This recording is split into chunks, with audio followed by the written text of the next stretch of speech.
আসসালামু আলাইকুম। আজকে নিয়ে এসেছি হাতে মাখা গরুর মাংসের ঝোলের রেসিপি।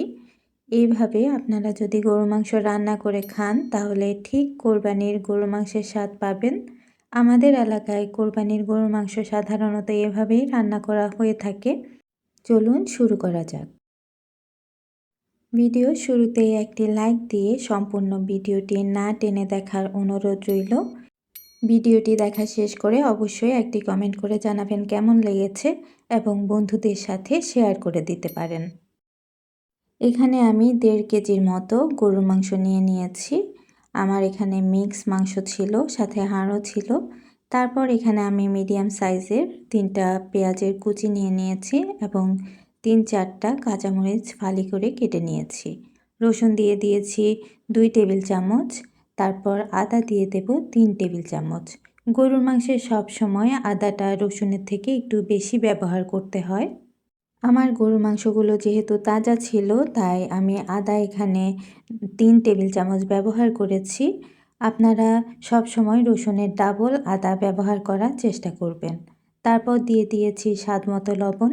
আমি এখানে প্রায় 3.5 চা চামচের মতো লবণ ব্যবহার করেছি। আপনারা আপনাদের স্বাদমতো ব্যবহার করতে পারেন। আমি মিডিয়াম লবণ খাই তাই এই পরিমাপটাই ব্যবহার করেছি। এই পর্যায়ে আমি হলুদ দিয়ে দিয়েছি প্রায় 3 চা চামচের মতো।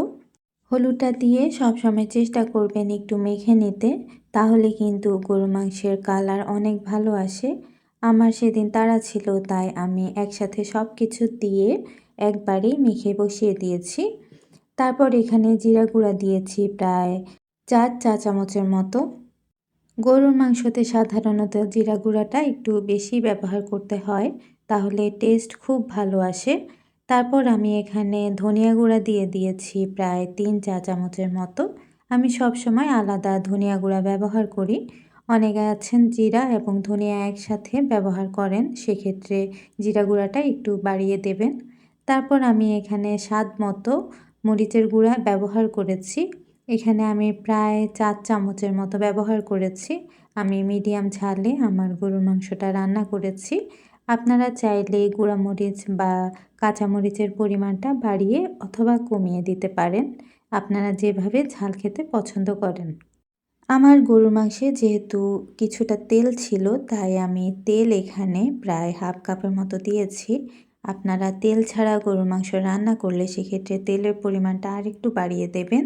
তারপর 3-4টা তেজপাতা দিয়ে দিয়েছি। সাথে 1.5 ইঞ্চির মতো একটা দারচিনির টুকরো দিয়ে দিয়েছি। আর মাঝখান থেকে একটু ফাটিয়ে আমি প্রায় 6-7টার মতো এলাচ দিয়ে দিয়েছি। মোটামুটি সব উপকরণ আমার দেওয়া শেষ। এবার আমি হাতের সাহায্যে ভালোভাবে মাংসটা মেখে নেব।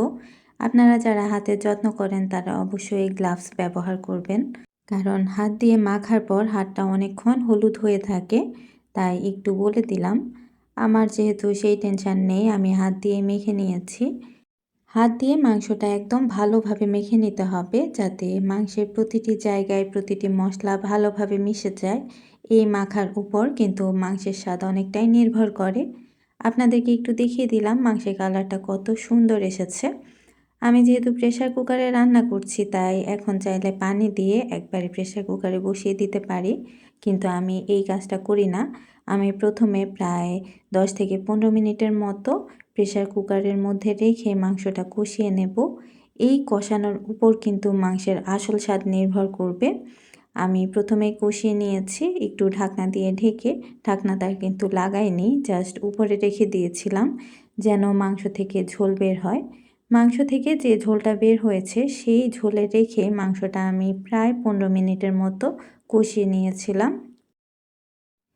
এভাবে আমি একটু পরপর একটু নেড়ে দিচ্ছিলাম, কারণ যেহেতু আমি আলাদা কোনো পানি ব্যবহার করিনি, মাংস থেকে যদি পর্যাপ্ত পানি বের না হয় সেক্ষেত্রে মাংসটা পুড়ে যাওয়ার একটা সম্ভাবনা থাকে, তাই একটু পরপর নেড়ে দিতে হবে। এরপর যখন মাংসের যে ঝোলটা বের হয় সেটা দিয়ে মাংসটা কষা হয়ে গেলে, ঝোলটা একটু শুকিয়ে আসলে সেই পর্যায়ে আমি নতুন করে ঝোল দেব।